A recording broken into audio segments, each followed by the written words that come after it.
Hola chicas, espero que estén bien. Continuando un poquito con el tema, comprendiendo evidentemente de que antes se habló del contenido propiamente tal de la guía, en este video les explicaré y les trataré de dejar un poquito más claro cómo realizar las actividades de la guía número 5 de historia que ya vimos, ¿cierto? Trataba sobre el tema de la hominización, lo recuerda, ¿cierto? Pero trataba principalmente el tema de las teorías del poblamiento americano y de la importancia de la agricultura ya para los humanos de este periodo, ya principalmente del Paleolítico y el Neolítico.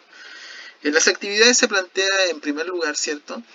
Es una pregunta que te hace a partir de la lectura y del análisis de lo que nosotros ya vimos, ¿cierto? Si tú crees que el proceso de traslado del hombre a través del mundo fue un proceso de larga o corta duración, en primer lugar. ¿Tú crees que el traslado, por ejemplo, de los hombres desde África a Asia o desde la misma Asia a América, como lo hemos estado hablando en las teorías, ¿cierto? ¿Fue un proceso de corta duración o de larga duración? Tomó muchos años. Eso me tienes que responder, evidentemente, con las explicaciones correspondientes. ¿Qué aspectos en común crees que tenemos todos los seres humanos, aunque vivamos en diferentes continentes? Sabemos que evidentemente el ser humano se expandió a través de todo el mundo, ¿cierto? Pero tenemos rasgos similares que puedan decir o darnos a entender de que algunos seres humanos pudieron haberse trasladado de un continente a otro. Por ejemplo, Paul Rivet hablaba, ¿cierto? Que es el de la segunda teoría, ¿cierto? Hablaba de que ciertos seres humanos de esta zona, que sería lo que actualmente sería Perú, ¿cierto? Y la zona boliviana, tienen características muy similares, o de la zona que es centroamericana, tienen características muy similares a los hombres indonesios, ya los hombres que viven en esta zona, ya a las islas de esta zona, y que por eso él plantea que como hay ciertas similitudes étnicas, físicas, ¿cierto? Pudo haber sido producto de este traslado a través de esta zona del mar, a través de muchos años, ¿cierto? De una isla en otra hasta llegar al continente. Entonces, ¿ustedes consideran que existen elementos en común que permitan validar esa teoría? Si no tienen claridad, lo pueden investigar también, ¿ya? Lo importante es explicar cada pregunta y dar ejemplos. La segunda está subdividida en tres, la segunda pregunta, y dice, según la información leída y observada, responde las siguientes preguntas sobre la importancia de la agricultura. ¿Ya? Ya aboga al segundo punto que hablamos. La primera pregunta, tú personalmente, ¿cómo crees que los hombres descubrieron la agricultura? ¿Qué proceso habrán hecho? ¿Habrán descubierto que dejando una semilla en algún lugar habrá crecido un árbol?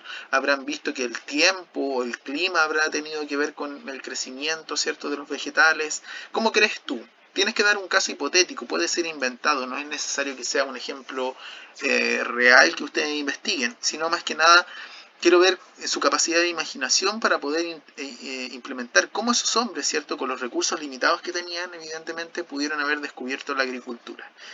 ¿Qué alimentos crees tú que consumían en la antigüedad? A través de la agricultura, ¿cierto? ¿Qué alimentos crees, o de la ganadería, que es la domesticación de animales, qué alimentos crees tú que eran los que más consumían los hombres en este tiempo? ¿Consumían lo mismo que nosotros actualmente o habían ciertas diferencias? Para eso debes investigar, ¿ya? ¿Crees que la sociedad después de la agricultura se volvió más compleja? ¿Por qué? A esto me refiero principalmente, yo les expliqué en el video anterior, ¿cierto? De que el hombre, antes, en el periodo paleolítico o piedra antigua, vivía de manera día a día, en el fondo, para sobrevivir, y que lo más importante era el alimento. Para eso habían dos funciones en las tribus solamente. La de cazador, que generalmente hacían los hombres, ¿cierto? Adultos, y la de recolector, que recolectaba frutas, verduras o distintos elementos que encontrara, ¿cierto?, en las zonas, y que generalmente ese era el trabajo de las mujeres, junto al tema de la educación de los niños. Pero solamente existían esos trabajos y esa forma de vida. Pero después de la agricultura nosotros analizamos de que la sociedad se volvió más compleja, se pudo haber vuelto más, con más elementos, ¿cierto? Los herreros, los trabajadores. ¿Por qué? Ahí va la pregunta esencial. ¿Por qué crees que pudo haber ocurrido este cambio? ¿Qué cambios pudiste haber visto para entender de que la sociedad se volvió más compleja? ¿Ya? Así que lo importante de responder las preguntas, chiquillas, es siempre tener en consideración de que es importante explicar el porqué de las cosas, aunque no esté explícito, ¿ya? Explicar el porqué y tratar siempre de dar ejemplos, ya sea ejemplos que imaginen ustedes o ejemplos que investiguen y encuentren como reales, ¿ya? No hay ningún problema en eso. Pero eso sería, ¿cierto? Entonces, una orientación un poquito para el desarrollo de las actividades.